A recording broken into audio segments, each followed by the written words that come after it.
Pemirsa, The Federal Reserve kembali memangkas suku bunga acuan untuk ketiga kalinya tahun ini sebesar 25 basis poin sehingga suku bunga kini berada di kisaran 3,5 hingga 3,75%. Meski sesuai dengan ekspektasi pasar, namun keputusan pemangkasan terkait suku bunga dibayangi oleh perpecahan pandangan internal dan sinyal bahwa ruang pemangkasan suku bunga ke depan akan lebih terbatas.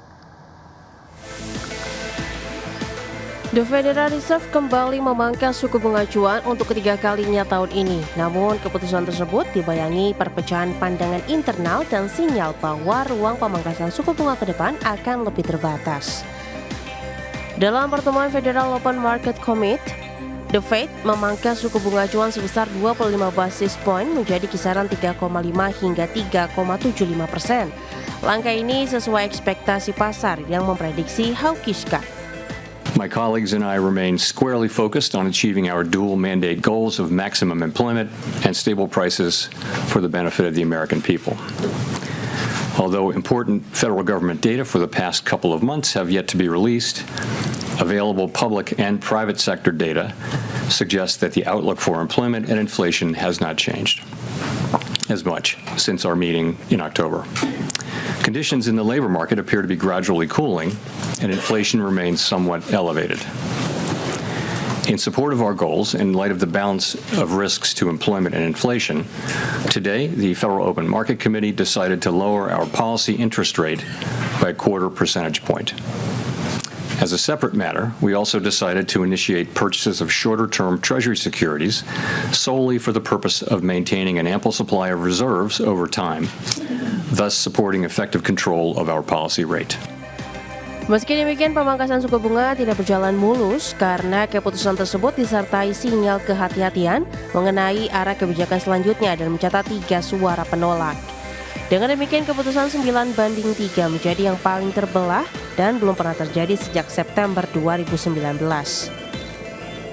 Adapun Gubernur Stephen Miller kembali menolak keputusan tersebut karena menginginkan pemangkasan lebih tajam sebesar setengah poin. Sementara Presiden The Fed Kansas City Jeffrey Schmidt dan Presiden The Fed Chicago Austan Goolsbee justru memilih mempertahankan suku bunga. Perbedaan pendapat ini kembali mempertegas jurang antara kubu hawkish yang waspada terhadap inflasi dan menyukai suku bunga tinggi, sedangkan kubu dovish yang lebih fokus menjaga pasar tenaga kerja. Berbagai sumber, IDX Channel.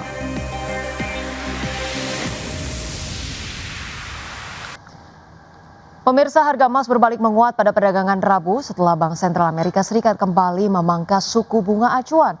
Namun ketidakpastian mengenai arah kebijakan moneter tahun depan masih membayangi pasar.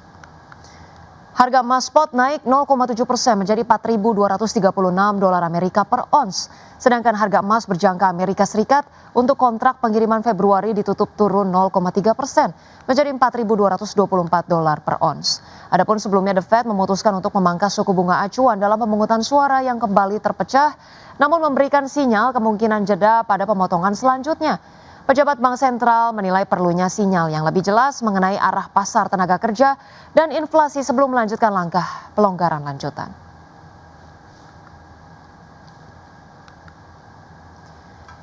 Selanjutnya dari bursa global, pemirsa, bursa saham Wall Street ditutup kompak menguat pada hari Rabu setelah The Fed kembali memangkas suku bunga acuannya. Pelaku pasar semakin yakin pelonggaran moneter masih akan berlanjut tahun depan.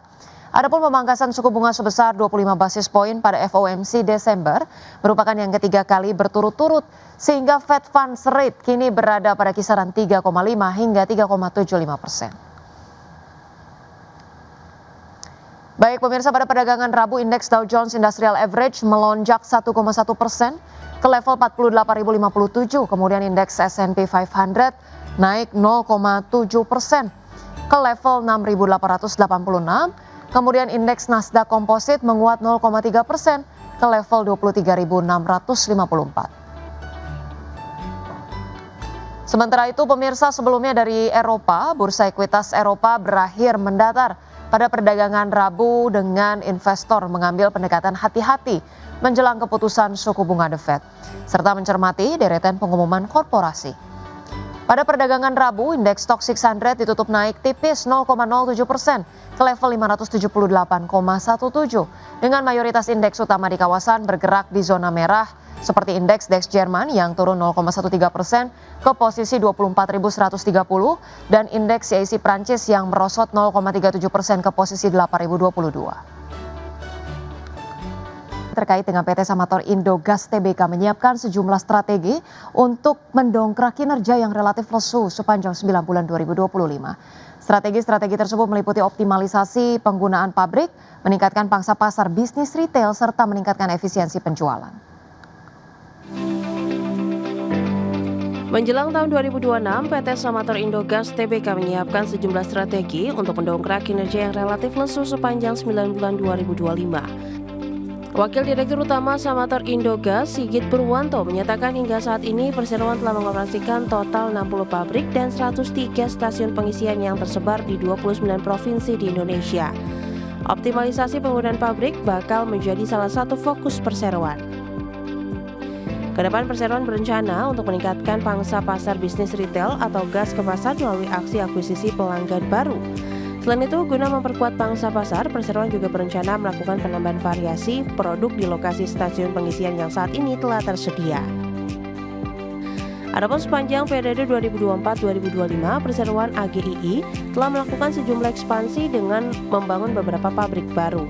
Selain melakukan pemanfaatan yang optimal terhadap pabrik, perseroan juga berencana untuk meningkatkan efisiensi penjualan dengan mengurangi biaya non-kritikal dan non-value added.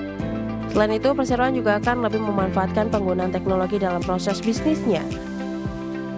Memandang ke depan, perseroan cukup optimistis terhadap pertumbuhan gas industri, di mana pertumbuhan bisnis gas industri diprediksi akan sejalan dengan pertumbuhan produk domestik bruto di beberapa negara di level 6% sampai 7% per tahun hingga 2033. Selain permintaan terhadap oksigen dan sektor medis, perseroan juga menilai akan ada pertumbuhan permintaan gas industri di sektor panel surya hingga baterai kendaraan listrik. Berbagai sumber, IDEX Channel.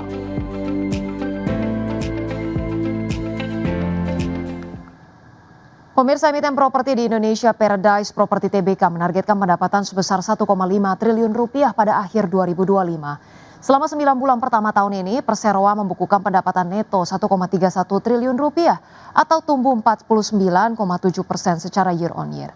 Dari sisi bottom line, per akhir September 2025, perseroan membukukan laba bersih senilai 393,8 miliar rupiah atau melonjak 39,8% secara year on year.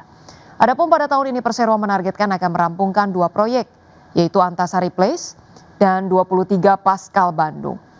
Kedua proyek ini dapat menjaga recurring income atau pendapatan berulang perusahaan. Dengan begitu, target pertumbuhan pendapatan 10 hingga 20% tahun ini bisa dicapai. Sementara itu untuk tahun depan, manajemen mengakui 2026 akan menjadi tahun yang menantang untuk meraup pundi-pundi laba bersih.